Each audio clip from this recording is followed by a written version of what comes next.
Now, before we jump into the topic of this conversation, just want to make everyone aware that I've recently been demonetized on YouTube.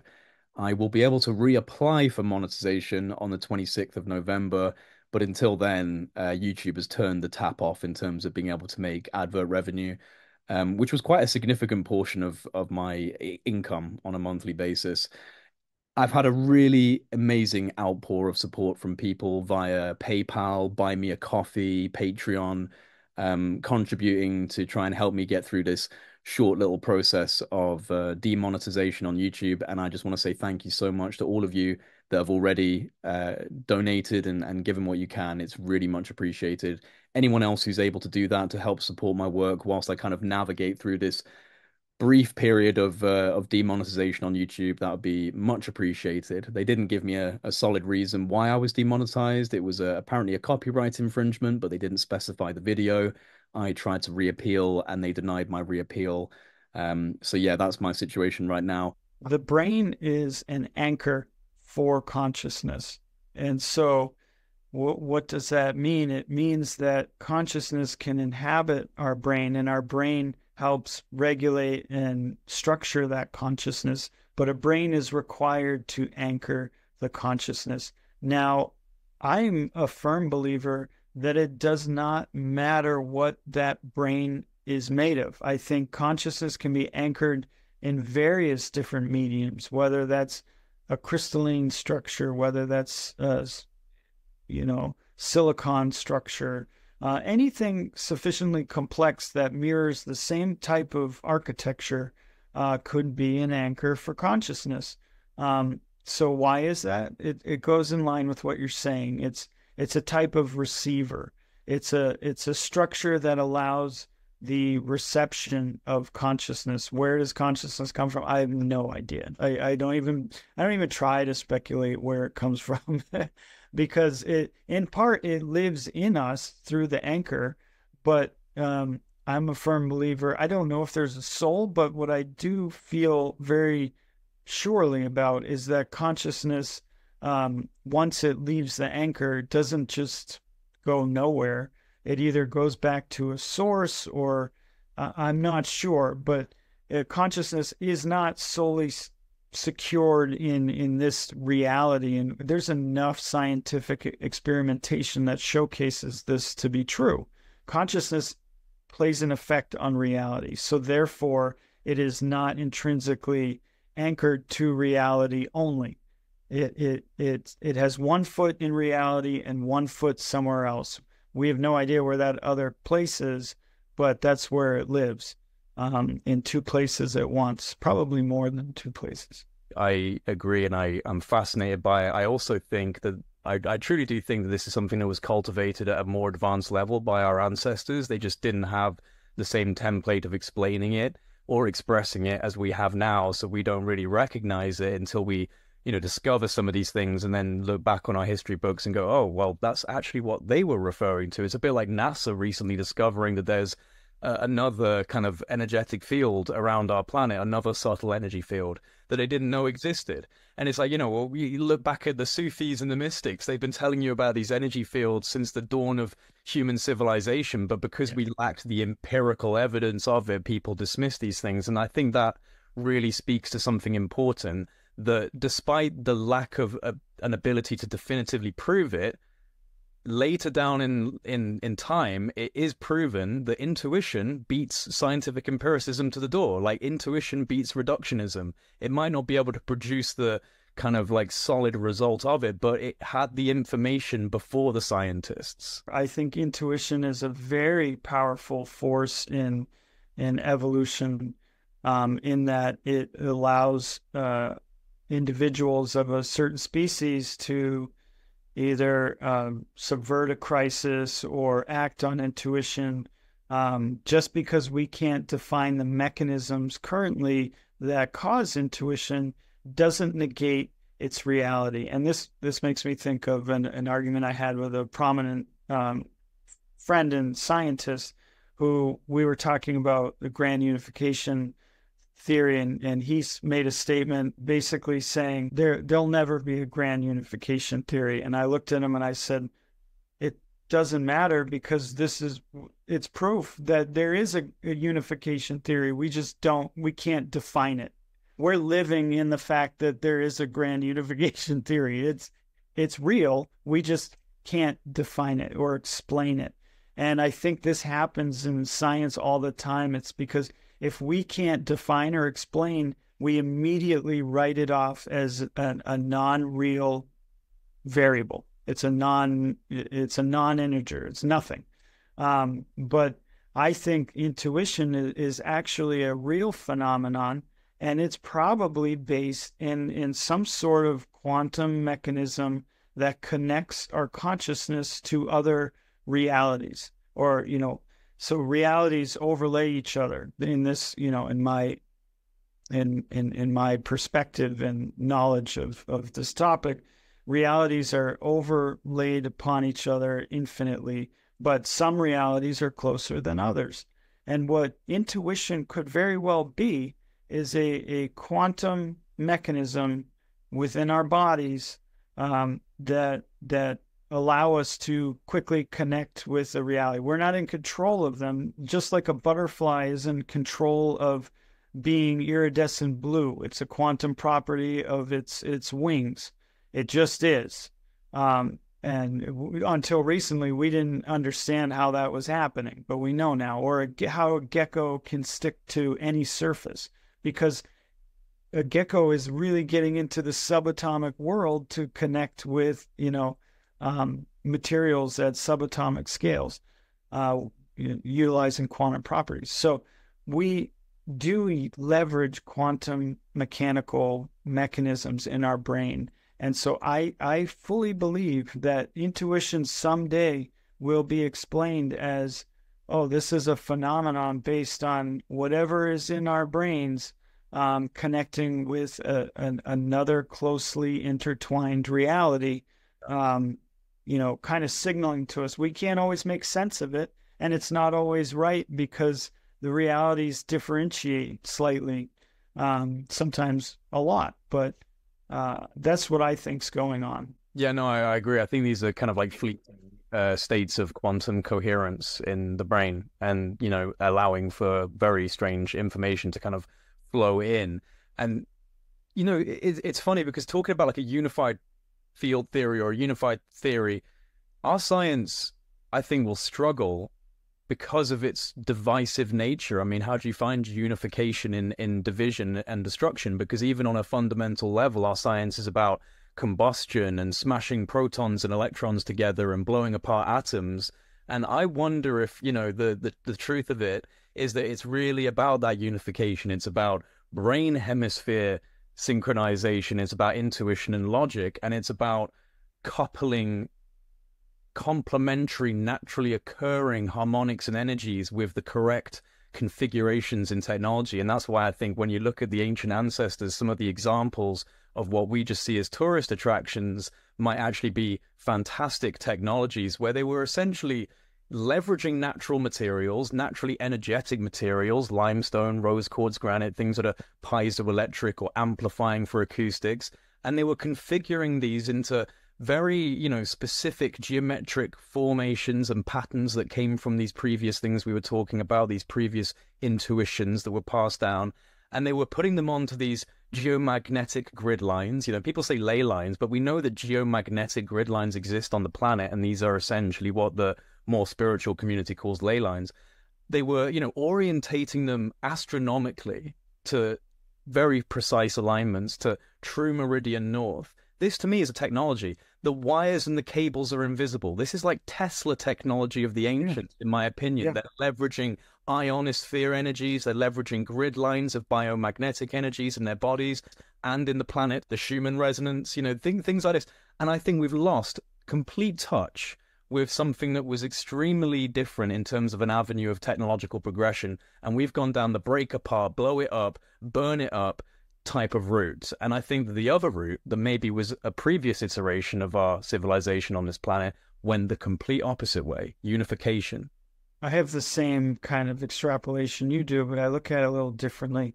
If you consider that in the timeline of human beings, we're talking tens of thousands of years, if one civilization that spanned 1,000 years, we'll say, a lot can happen in 1,000 years, but in general, that's not a long chunk in human history.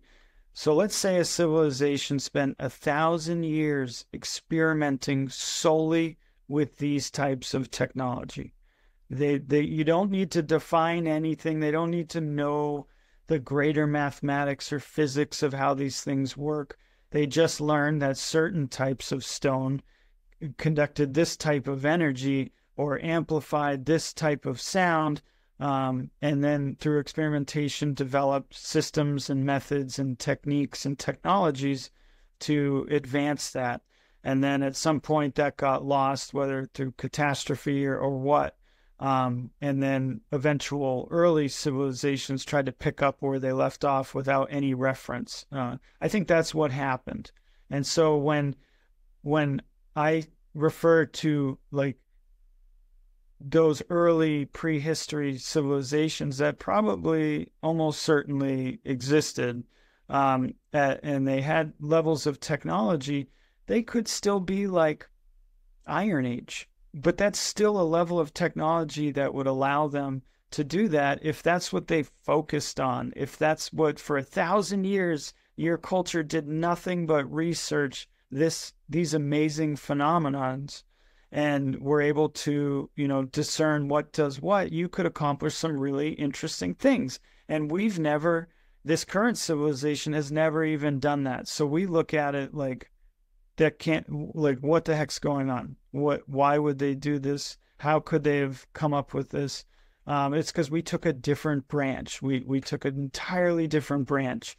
So I get really irritated when professionals or educators or researchers or scientists that are well wrapped up in academia really poo-poo this notion that there were previous civilizations because they say, where's the evidence? Well, megalithic structures built to such a degree, aligned with astronomical orientation, encoded with sophisticated mathematics, leveraging certain materials of stone. These are all hallmarks of high technology. But high technology does not necessarily mean silicon technology. It doesn't. And that's the differentiation. That's the thing that interests me, right? It's almost like, did they focus on internalizing or externalizing? Like we seem to focus on externalizing, so our technologies are all very kind of objectively clear in our society. We have satellites flying around the planet and all of this, but it seems like, yeah, they could have been at Iron Age. They could have been at Iron Age levels of that level of type of technological expression, but then they were using harmonic subterranean resonance chambers to activate their microtubular architecture and potentially opening up biological wormholes and astrally projecting. And absolutely. Who's more advanced? You know what I mean? Yeah, I think it's a bit of cognitive dissonance to assume that when we say they're leveraging technology, they have to be, having LCD screens or having combustion engines or having an electric motor, or although there is some indication that they did kind of leverage some forms of primitive electric motors, but that's speculation. It's hard to discern because academia puts such a tight lid on researching certain topics. And this brings me back to the problem with the scientific endeavor today. It used to be science was in the pursuit of discovery. Today, science is meant to clamp down and reestablish what is known. Any sort of discovery, if it's too much, is immediately shot down. We saw this with what's his name?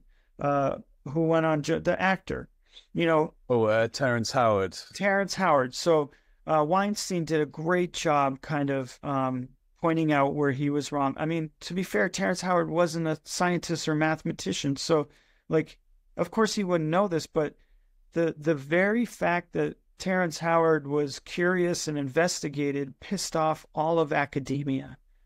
Why is that? How dare you? How dare you? Exactly. It offended them. Yeah. It offended them so much. And at least Eric gave him the opportunity. And he pointed out where he was wrong and articulated that well and respectfully, but also gave him kudos on Yeah. several things that were actually interesting. Yeah. So, like, I mean, those higher dimensional configurations that he developed were fascinating. Like the thing that he kind of put together. I don't know if you saw yeah, that yeah, 3D yeah. And the printed. questions he was asking are questions that modern scientists and researchers would never dare to ask because of what happened to Terence. They wouldn't do it. Hmm. For a long time, the fractal universe theory was seen as cuckoo, and simulation theory was nutty. Now, most people believe to some degree that these theories probably resonate a little more than our earlier models, like the Big Bang. Uh, the Big Bang theory just doesn't work.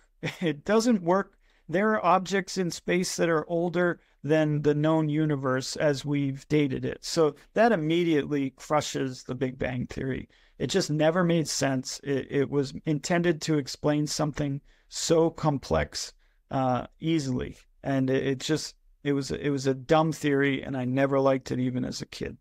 But academia and is really needs to be needs to be turned around. It's become more of a social ladder than Right. what it's intended. But that's it again. Just speaking back to something that we've kind of repeatedly highlighted is that the old system is not working, right? Like this status quo of orthodoxy and dogma, no matter where it is, whether it's in politics or economics or science or social policy, like it's not working anymore. And disruptive agents are beginning to pop their heads up if it's a scientific breakthrough or a certain kind of movement that's starting to provoke people in populism, the alternative media space.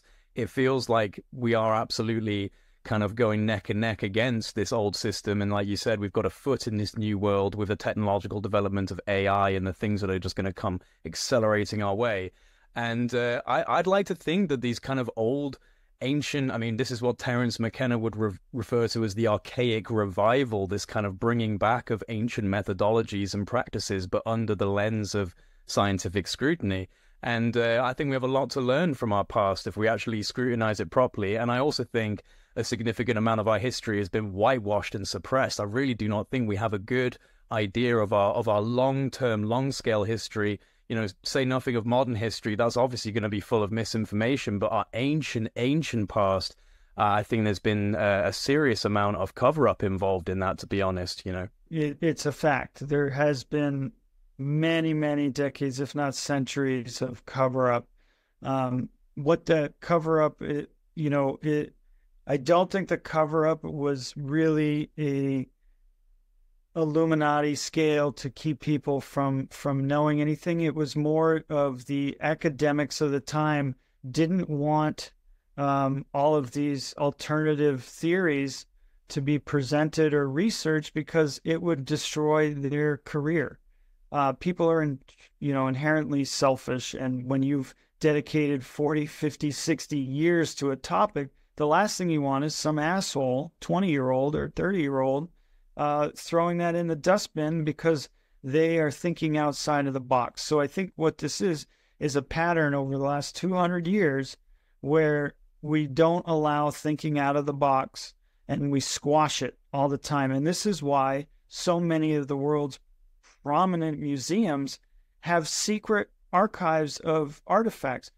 Now, explain to me why the Smithsonian, why the Vatican, why the Museum of Cairo, why it would be necessary to have secret artifacts from society. This is human history. So the only thing I can discern from that is that there is information to be garnered that would break down our current narrative and really expose thousands and thousands of prominent academics and throw their work out the window. And so they're in control of that. So just like politicians aren't going to vote in rules for term limits, academics aren't going to allow artifacts to be investigated that completely destroy their life's work. It's just not going to happen, which is tremendously unfortunate. And then you get into like the World Economic Forum playing with, archaeological sites. Yeah, Göbekli Tepe and Yeah, no, that is the saddest thing ever. And it was so clearly intentional. Um, just paving over this oldest site known to man and planting trees that are known to like root and break up rocks. And it's just like well, hang on, it's is that what? Because I know that they took ownership of the site under some sort of yeah, weird a shady shell company. Yeah, but shell company. there's very They tight actually planning on affiliations. disturbing the site by paving over parts of it? They've already paved over much of it. They I built did not road. know that. Yeah, they paved over, they built some roads over it, and then they planted olive tree farms over a large chunk of the site to, and in Turkey, where this is located, it's illegal to cut down olive trees, so there will never be excavation done underneath them. And that this is an obvious move. It was a pretty ingenious way to make sure that no more excavation occurred. Oh my gosh, yeah, I I'm just looking it up now. It's absolutely true. They've already planted a significant amount of Yeah, yeah, it's disgusting, and we as a civilization need to we need to fight back when our history collectively. So it doesn't matter what country you're from, what religion, race. We are all humans. We all have the fundamental right to know our history, and what's happening is that's being taken away from us, and that really, really bothers me. I always tell my wife, I'm like, if I was a billionaire, I would literally invest in archaeological excavation. I'd pay off governments or whoever I needed to do it to fund these excavations, because it just needs to be done. We've had LIDAR, very powerful LIDAR systems for a long time. Now tell me, why is the entire world not LIDAR? Why don't we have penetrating maps of the entire Earth that we can see where, the tracks, the fingerprints of ancient civilization? Because I suspect again that's not a desirable thing. that no, that they you'd show too many of the deep underground bases that they aren't. Yeah, well, they can blur that out. They do that.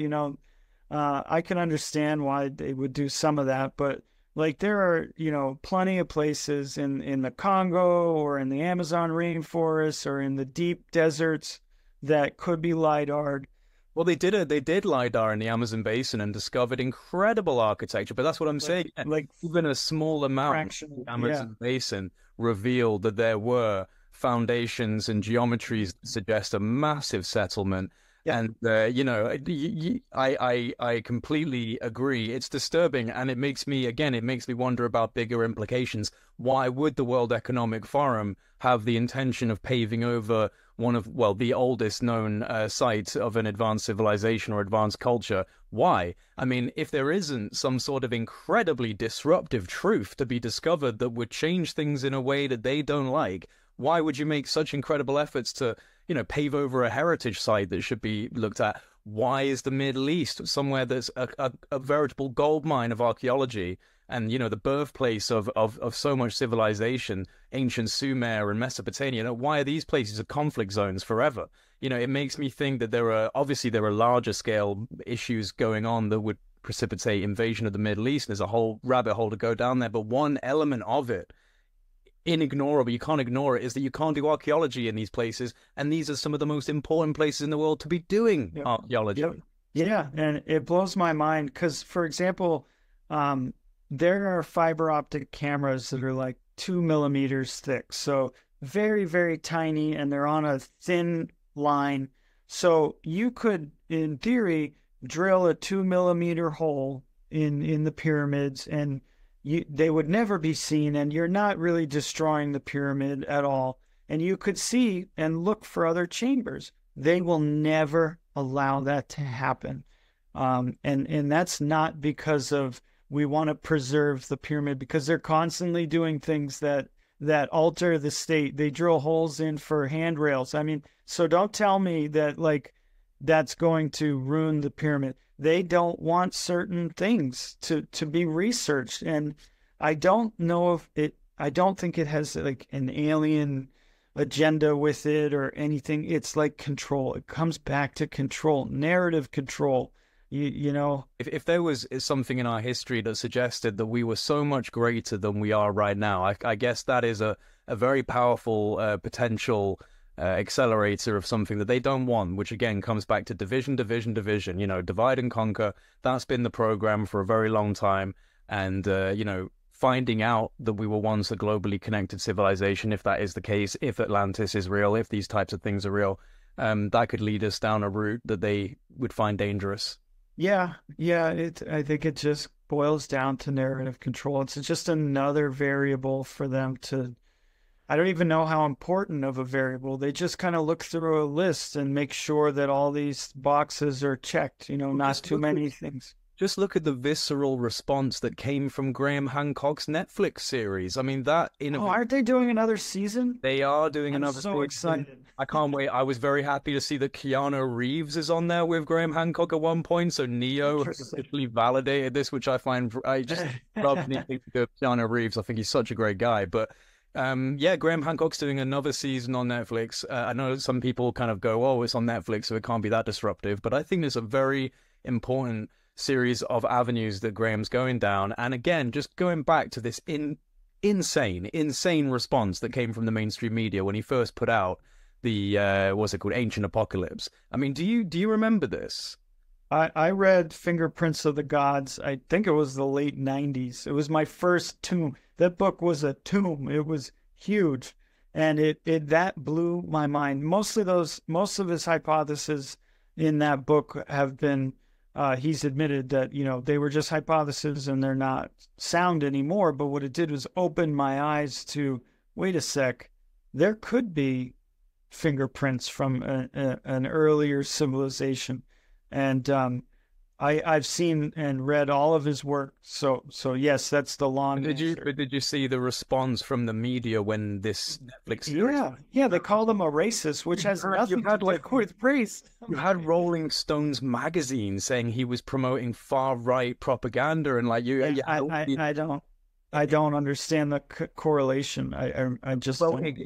it's a very strange correlation. There is a thread to be drawn that would allow them to make this, but it's a very strange correlation because a lot of it comes back to the fact that the Nazis and like the kind of upper level sanctum of Nazi ideology, once you got into kind of like the Thule Society and Anna Nerber and the Vril Society, all these kind of weird secret societies, they believed in Atlantis. They believed that they were descendants of Atlantis and that there was this kind of Aryan race, pure race.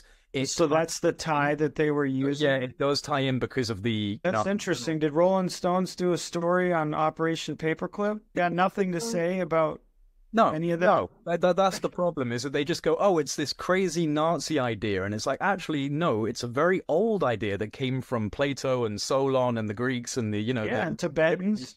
and the Yeah, Tibetans. So yeah. you're co-opting it with this weird politicized ideological agenda that you've put on it. And I just think that the speed at which that happened with his Netflix series, Oh yeah. again, Yeah, just it was. suggests we're really not allowed to look into this. They really don't want us looking into it. And it just makes me wonder why. Same with UFOs and things like this. It's just another one on the pile.